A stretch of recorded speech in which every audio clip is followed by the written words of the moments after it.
ජාත්‍යන්තර වරාය.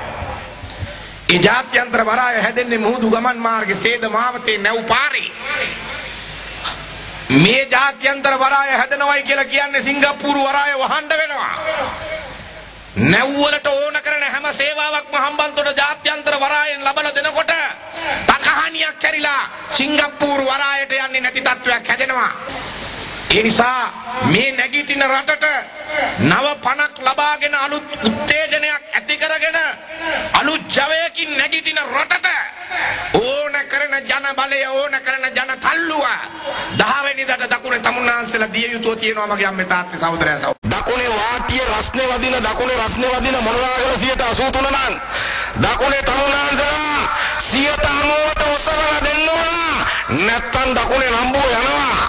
නම්බුව හේදනවා. දකුණේ නම්බුව තියාගන්න. දකුණේ බලය පෙන්වන්න. 10 වෙනිදාට එක්සත් ජනතා නිදහස් සන්ධානය 90 දක්වා ඡන්ද බලය උසව වෙන කොහෙවත් නෙවෙයි. දකුණේ තමුන්නාන්සලාගේ පුතු.